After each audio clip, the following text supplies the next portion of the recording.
Hello, dear friends. Here we are.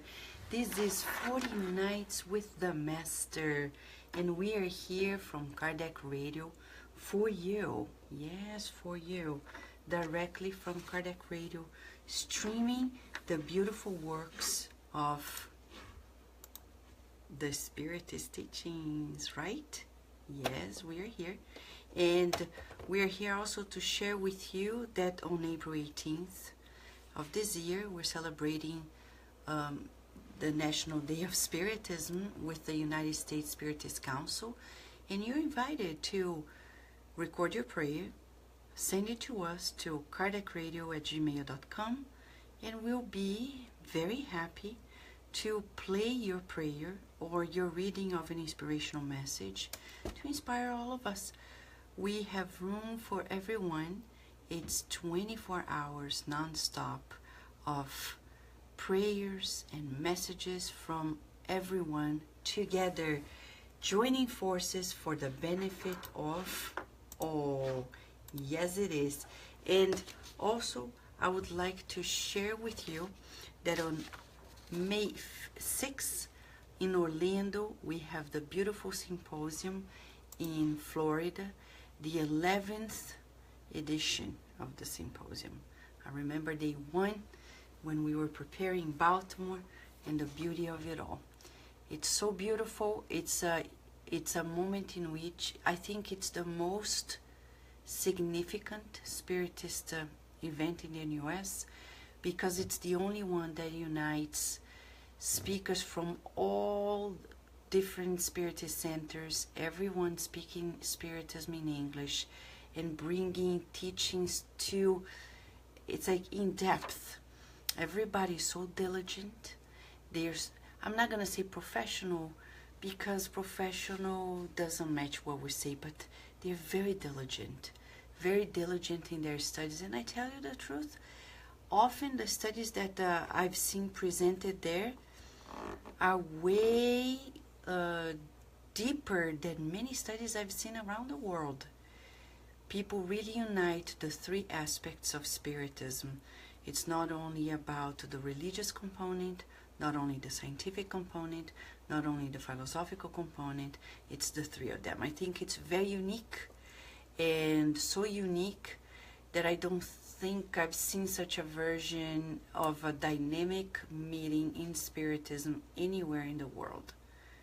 In the United States, it has been happening since 2007. Yes, just go back and research about the previous talks and you see what I'm talking about. It's very unique. Remember, what is his name? The one that coined the term near-death experiences just came to my mind. We invited him to give a talk with Divaldo Franco in Baltimore, and as I was interviewing him, he mentioned, you know, Vanessa, I think people nowadays really need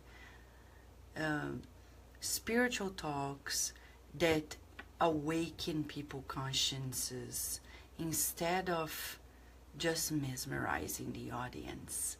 And I think these teachings that are passed by through the symposium are precisely in the format that serves that purpose. So join us. All you have to do is go to the website of the United States Spiritist Federation, spiritist.us, and you find the beautiful site and the link for the registration for the symposium, which is only $20, like so symbolic, $25, so symbolic, and a whole day of deep spiritual experiences. And to this year, there are new features, amongst them a reception desk, welcoming service, and one of the beautiful services that is going to be provided is the fraternal counseling, which is these one-on-one conversations in which you can be inspired to understand more about these teachings.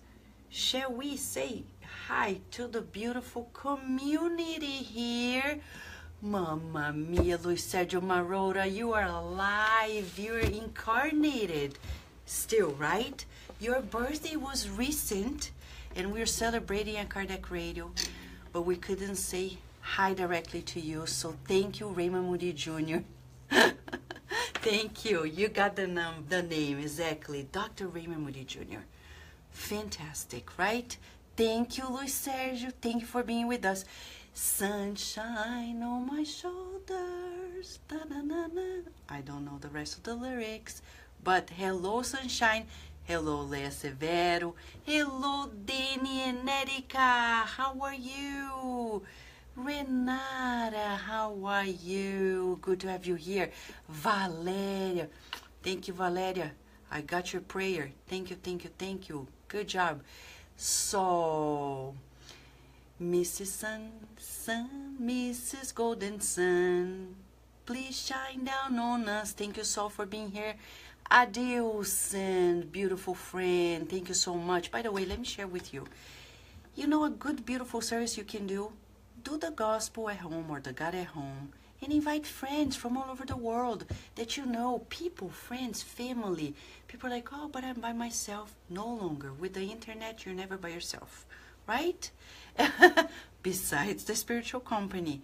But Adilson, forgive me, Adilson, for disclosing this, but it's a beautiful thing.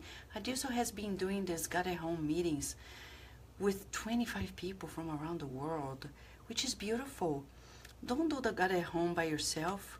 You want to know more what God at home is? Go to Kardec Radio. There's a search bar, kardecradio.com. Search bar, put God at home. We have a whole program that we did a while ago explaining what it is and how you can do it, okay? Enilda, we've missed you. You're welcome. And Katya, how are you, Katya? Hello. And Patricia and Tiago. Jussara. How are you, Jussara? Working hard, huh? I bet. Aline, how are you, Aline? And Rudy, blessings to you, my friend. Thank you, Luis Sergio. Thank you for the beautiful work you have been doing with Kardec Radio. Friends, Kardec Radio is expanding so much that we need help. So if you want to help, I have so many things to assign to you. The team is just expanding around the world, and we need more and more people to do so many things, beautiful things.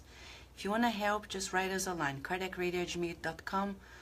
We're ready to talk to you, train you, and have you on board. Beautiful tasks to help people around the world. We think it's such a little thing, but then, you know, little seeds can feed crowds when they grow, right? Angelita, how are you? Anna, hello. Now, today, Monica and Daniel Castellani, how are you? Today, chapter 20 of the book, Lázaro, Rede Vivo. Not yet in English, but doesn't matter. It's coming about thanks to the efforts of Carlos Diaz, the beautiful spirit friends who are helping, and everybody who is on the behind the scenes helping this effort. Today's chapter 20, Hearing the Master. And as always, I say sit down, buckle up, because every time we are surprised. Jesus is a surprising master. No wonder he's the guide and the model. He's pointing to directions we've never contemplated before. Hallelujah. We need the new. Are you ready for the new? Because some people want the new. They want change. But when change happens, they're like, what? Seriously? There? And if you're ready, the master is ready for you. Right? All right. Let's go. Shall we? Chapter 20. Hearing the Master. It says, Joseph of Arimathea, who was a distinguished gentleman of Jerusalem. He was not a friend of Jesus in the last hour of Jesus' life. He could not indeed readily accept the evangelical truths and commit himself to the new doctrine. he was linked to political and racial interests. He remained attentive to the Jewish traditions, though he affectionately observed the divine apostolate. Joseph of Arimathea knew how to guide himself elegantly and defended the Nazarene by trimming free accusations. It was impossible to consider Jesus as a mystifier. He knew of Jesus' generous deeds.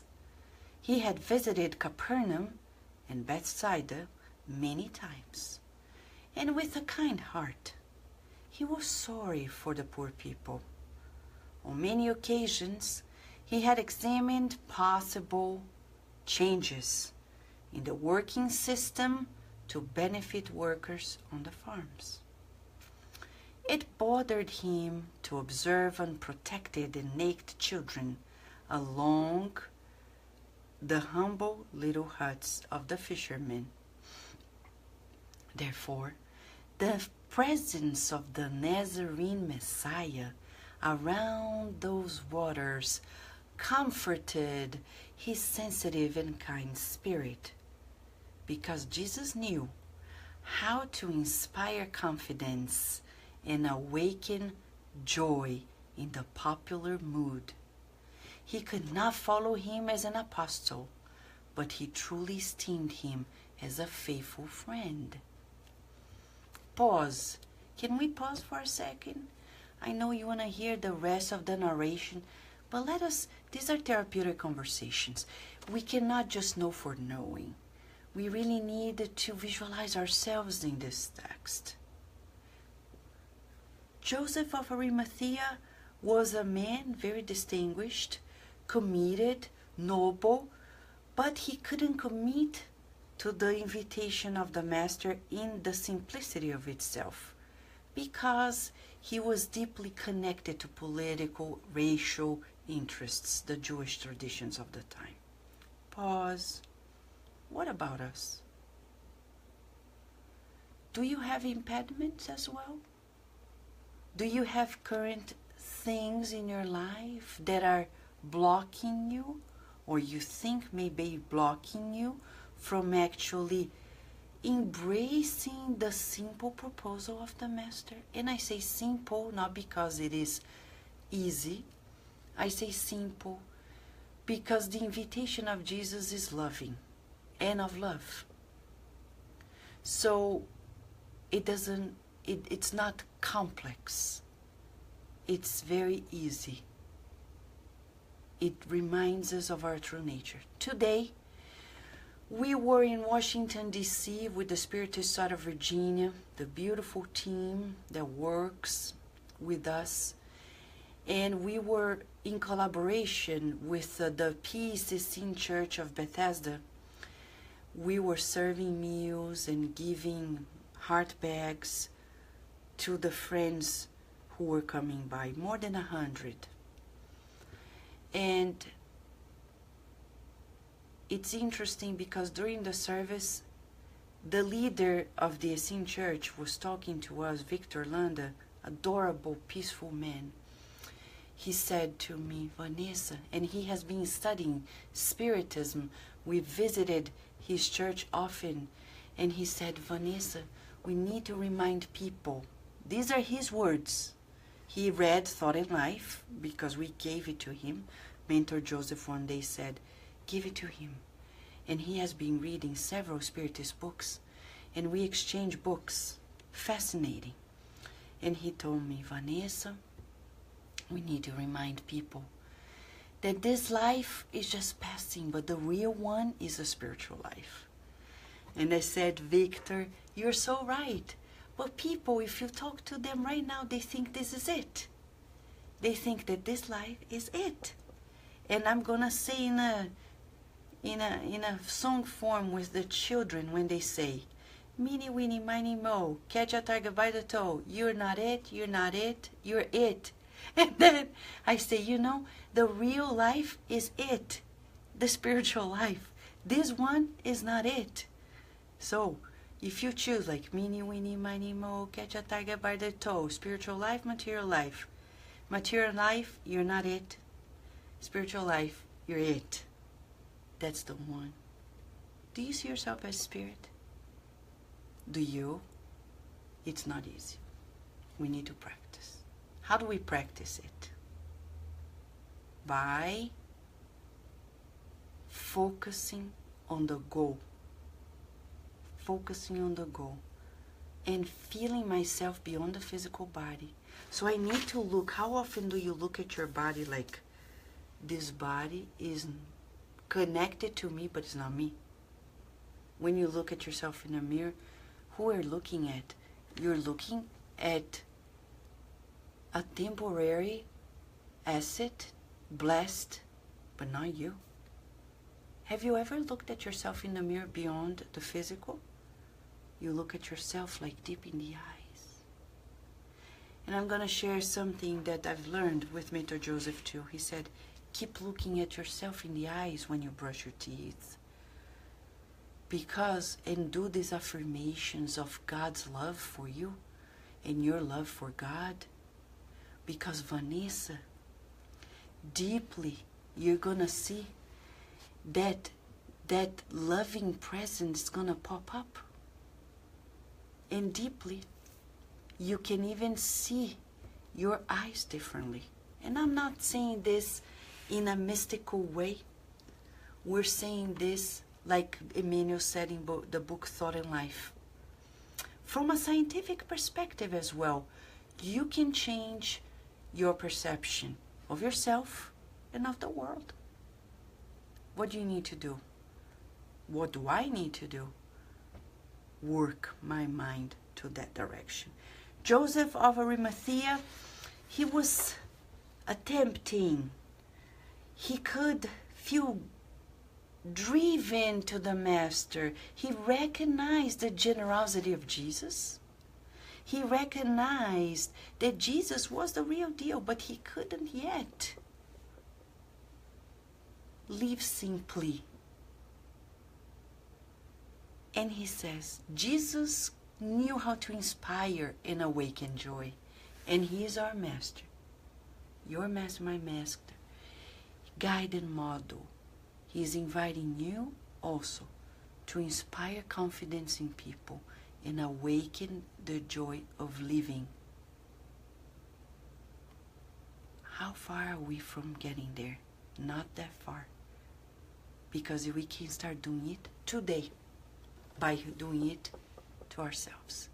Look at yourself in the mirror and feel the Christ presence telling you, you are a child of God. You are a child of God. You reincarnated to learn to do good. And you feel it. Smile. Don't be shy. Let it shine. And he admired Jesus. And Humberto de Campos keeps narrating, undaunted admirer of Jesus. Joseph of Arimathea could not bear the temptation of introducing Jesus to prestigious and influential friends. It was not the propaganda in the lower sense that encouraged him in such impulses. Deep down, Joseph of Arimathea desired that everyone knew that the master and loved him as well as he did. But if Jesus did not fail to heed the humble brethren who brought him the children of necessity and misfortune, he could not endorse the enthusiasm of the friends who brought him the sons of fortune and power. For this reason, his valorous admirer from Jerusalem often felt strange before the master's behavior, retracting himself in singular discretion. Jesus was discreet when meeting people of certain prestige and socio-economic political influence. The priests of the temple and the Pharisaic authorities invariably felt honored by the presentation of illustrious Romans. But Jesus was different. Let me repeat this. Jesus was different. He kept a respectful attitude with admirable shortage of words and emotions. He was saving words and emotions when in contact with the mighty ones of the earth. Jesus, who revealed himself cheerfully to the abandoned ones, remained solemnly reserved before the intellectual and political authorities, as if strong inner reasons compelled him to vigilance. I think if we could stop here, we would. We're going to keep reading, but we need to put a pause. Did you know of this feature of Jesus? No, unless you read this before. But this is one of the first times that we actually have this deep description. The master of all masters was not here to please the authorities of the world. And you'll be very happily surprised to know that he actually was very fluent emotionally. And I say this figuratively speaking. He would allow the emotions to flow abundantly, and the words, etc., amongst the people who were sick, abandoned, etc. But amongst the people who considered themselves pretty healthy and wealthy, he was quieter. He was to himself. Why?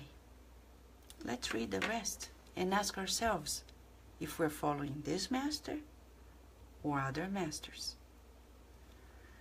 It is said that once Jesus was in front of the lake with Simon Peter during a radiant twilight in Capernaum, when Joseph of Arimathea appeared to him, followed by 3 friends who by their garments denounced the condition of imperial oligarch. The diligent Israelite, Joseph of Arimathea, stepped forward. He greeted the Messiah cordially, together with Simon, and introduced his companions to Jesus. This is Commodian Pomponius, a notable patrician. He has duties of an advisor in the office of the mayor of the Praetorians. He has responsibility of immediate interest of numerous families of servants in our empire. And as if he wanted to move the Nazarene, he continued, "Many little children depend on his providences and decisions." What did Jesus do? Jesus greeted him with a friendly gesture, and Joseph introduced another one. This is Flavius Gracchus Acarius, admired and careful questor, who is responsible for the financial services, and he acts as a criminal judge. He develops great works in the administrative authority sector, and which forces him to work incessantly as a high servant of the public good. The master repeated the salutation, and the friend introduced him to the last man. This is Quintilian Agricola, an illustrious patrician who performs the duties of the emperor's legate. In transit through the province, he has rendered relevant services in Aquitania at another time. Now he is going to Rome, where he'll give verbal reports of what he has observed amongst us. He is in the forefront of important responsibilities related to the collective well-being. The master greeted him and remained in respectful silence. Pause. somebody comes and brings a politician of high stature, somebody who is working for the government, introducing to you. But in this sense, right? Searching for this spiritual manifestations. And what do? Do you try to mesmerize them? Or do you, like Jesus, say, hello, nice to meet you? Probably that's what Jesus did, right? Friendly, smiling. Hello, nice to meet you. And you stay quiet.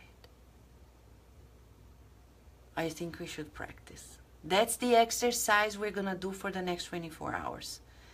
If we are introduced to somebody with other purposes, let us just say, nice to meet you, and wait. Respectful silence. Respectful silence. He was emanating respect. I remember when I was teaching emotional management to medical students, and I said, you're going to talk to each other in pairs without words. And they laughed. And I said, no, don't laugh. Without words, I'm meaning it. And you talk, meaning that you want the patient, one of you are going to be the patient, the other is going to be the doctor. And you want to mean that you are confident and that they should trust you, but without words. How do you express it? How do you express respect to people? Respectful silence. Silence that emanates vibrations of respect.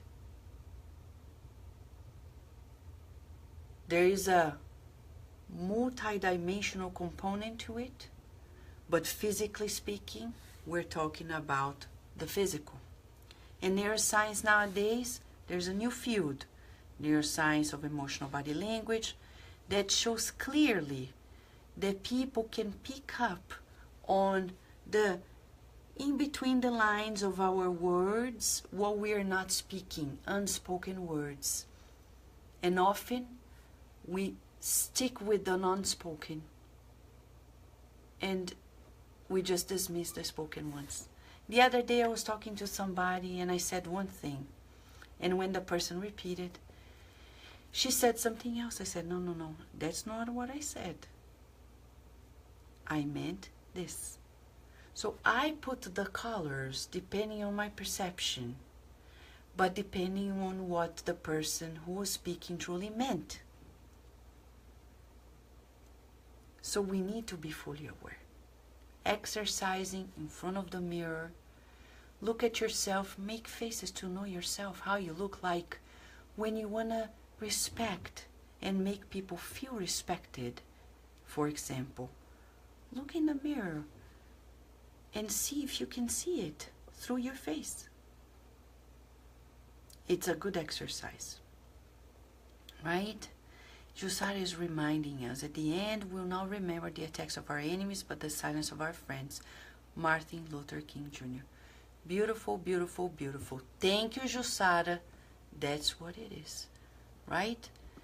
Thank you. Oh, Jussara said that she watched Lazarus in his resurrection and death. Oh, man. How beautiful, Jussara. Rita de Cássia, you're ready for Jesus and we're ready for you. Enilda, everything's fine. Thank you for being here. Duska and Rihanna got your file. Thank you, Rihanna. Thank you. By the way, friends, don't forget, the books are pouring from the sky and they're gonna go to South Africa. Okay? Rihanna, thank you so much. Conceição, how are you? Welcome, welcome. And Margaret, how are you, Margaret? Beautiful, wonderful, right? Now, where is this gonna go? Joseph of Arimathea, a man who was deeply into the Jewish traditions and the social circles and the religious, the political circles, comes and introduces three important men, influential men, to Jesus. And Jesus greets them friendly, but remains in respectful silence. What do? Are you buckled up? Because be ready. The Romans, who had heard so much about Jesus' prodigies, kept Jesus under their curious and piercing gaze. A few minutes passed very heavily when Pomponius exclaimed, after he had shed a small dry leaf which the wind had deposited in his tunic. In front of Jesus, they're saying, he is very different from our sorcerers. He's serious and sad. Yes, added Acarius, my squealing sorceress has pleasure when I speak to her. This one, however, does not justify the reputation. And Agricola, pretentious and sarcastic, says, at Porta d'Ostia, we have our soothsayer, the psychic, who offers us revelations and signs. He is an admirable sorcerer and makes absolutely accurate predictions. He knows all the events of our house, although he keeps himself at a great distance. Not long ago, my soothsayer, he discovered the whereabouts of Odulia's jewels, which some thieving slaves had deposited in the aqueducts. The harsh and frank opinion of the dominating Romans kept going. When Joseph of Arimathea, wishing for an explanation of the Messiah, greeted him in an ineffable tone. Doesn't the Master have any sign for our friends? Can you believe these men are talking about Jesus this way in front of him? And what does he do? He doesn't react. He waits. And Joseph of Arimathea, he wants to show the friends who Jesus really is. Jesus looked at the visitors very lucidly.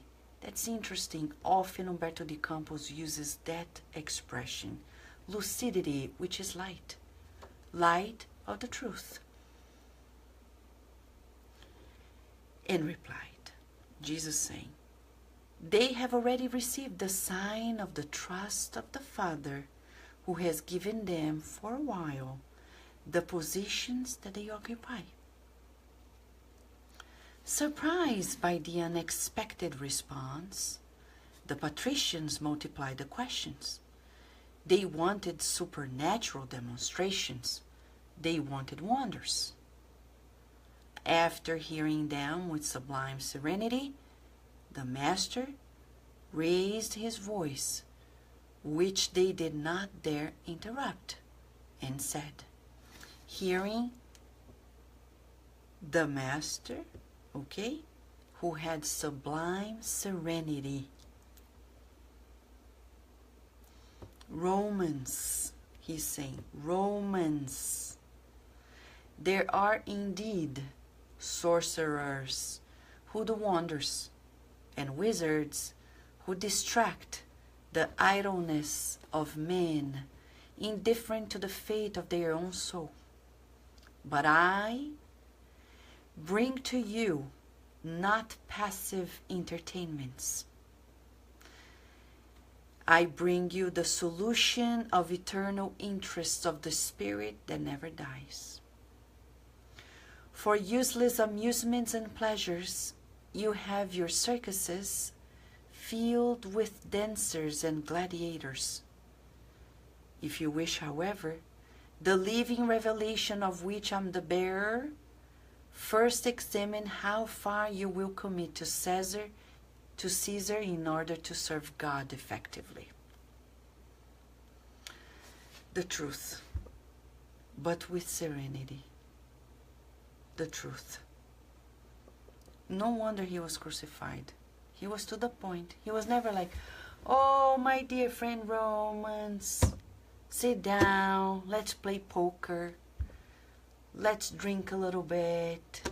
He didn't transform water into wine for the amusement of people.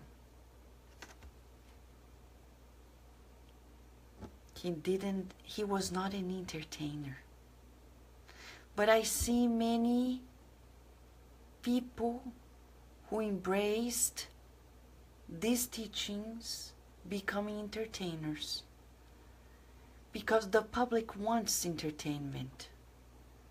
But Jesus is telling us, we're joyful. Though a man here saw Jesus as serious and sad, and his messages of the good news that bring joy. Pomponius was actually seeing the projection of himself. How often we look at people and we see what's deeply ingrained in us. That person is X. If we go home and meditate, it's us. Jesus is kind, serene, but truthful. He doesn't lie. He hasn't come to entertain people. He is not wasting time. He didn't waste a single minute. Every moment was to educate, to serve everything and everyone. But he's your guide, my guide, your model, my model. That means that's our direction. We can be joyful without losing sight of what we're doing. We're not here to please people. We're here to be kind to people.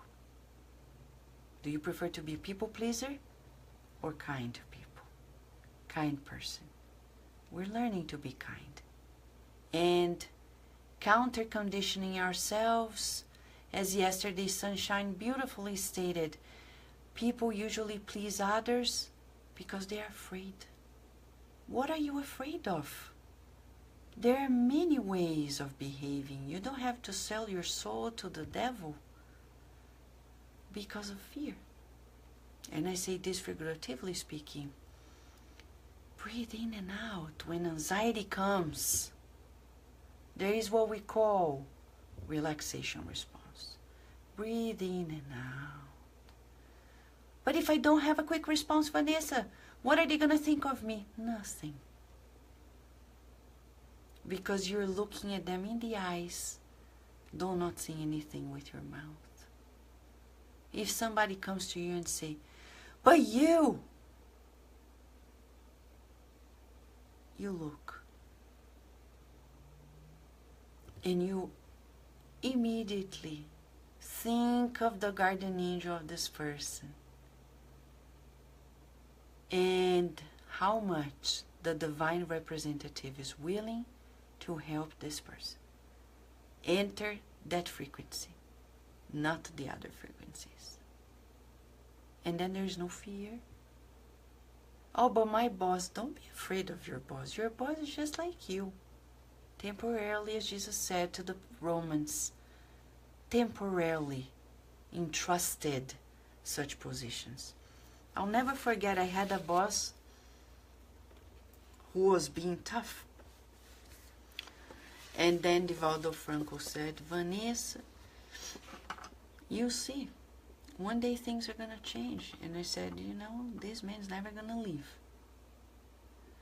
And I remember when he came once, gathered the whole department and said, my superior wants to fire me. You have to help me. I've never seen that in my life. And then I immediately recalled Divaldo Franco saying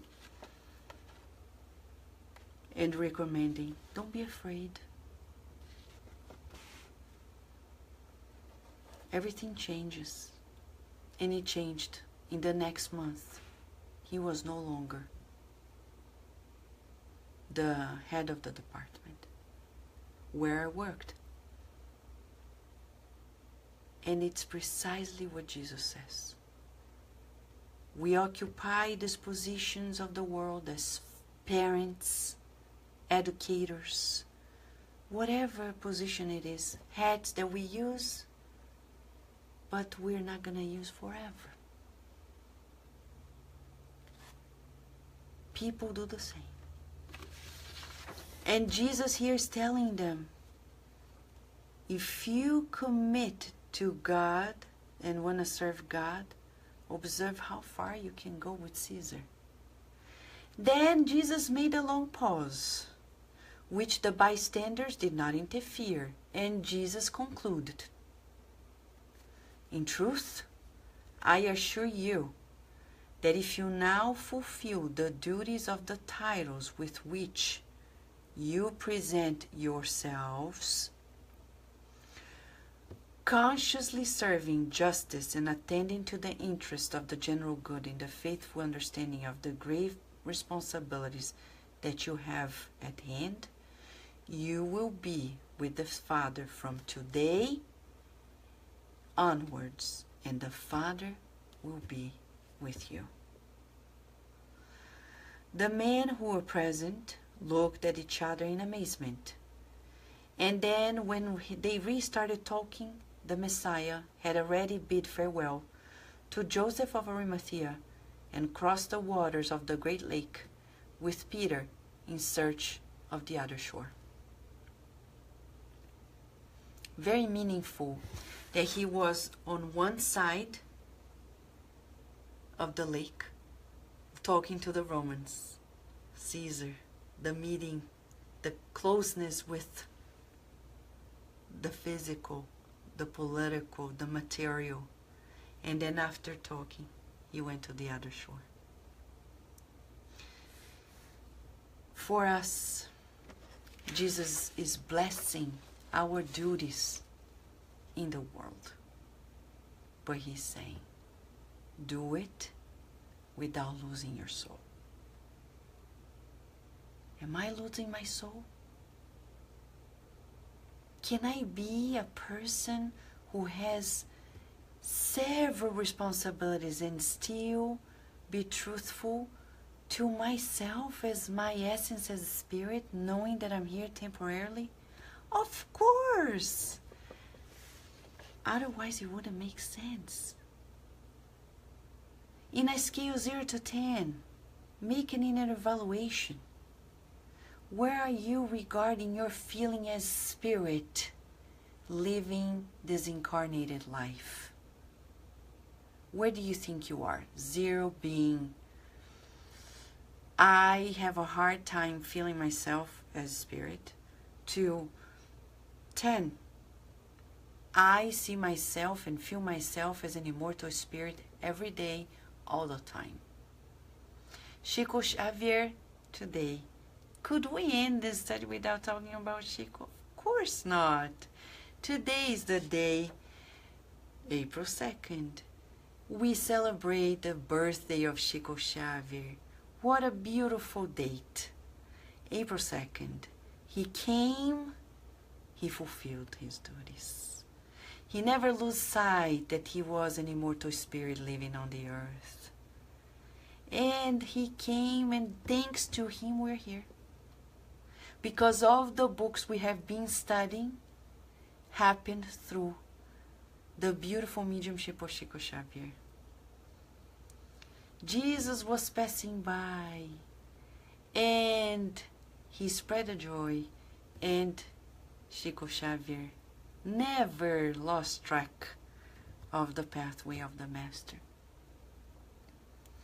Today, he's telling you and I the same. Come with me, Chico Xavier. You can almost hear, right? Him saying, come on, my friends. It's easy. To love is the ultimate. It's the ultimate thing.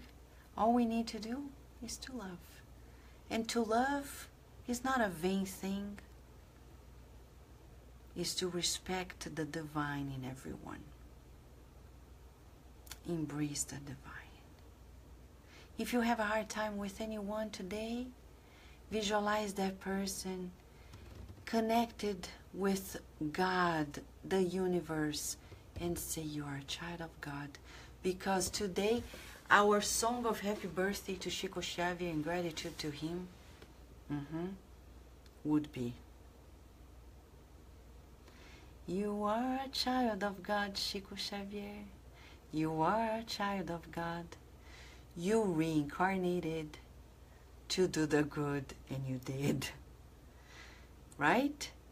And he progressed a lot from beginning to end, and he taught us lessons to immortality. Think about a thought and a feeling of gratitude to Chico right now. Send it to him, because he's watching us. For sure, no doubt, he's going to receive our messages and our gratitude. And let us say how much we're thankful to him, to God, to Emmanuel, to Humberto de Campos, and everybody who together with them provided this treasure that unites you and I, all of us here today. Right, Rita de Cássia? Happy birthday to you, Chico Xavier. Happy birthday to you. Happy birthday, dear Chico. Happy birthday to you. Thank you, sunshine. And you, they saying just the love is in our real lives. Everything changes, and you're so right. Elder Martins, the cheese bread man. Camila, how are you, my friend? And rejoice, because Jesus in his last words is saying, if you now fulfill the duties of the titles with which you present yourselves, serving with justice and attending to the general good faithfully, you'll be with the Father from today onwards, and the Father will be with you. And I would say, Father, Mother, God, right? Shall we? A big hug, a kiss of friendship, and God willing, we'll be together tomorrow for our 39th day together. Jesus is almost out of the desert of our hearts, and the oasis is formed. Thanks to him. Thank you, friends, and until later.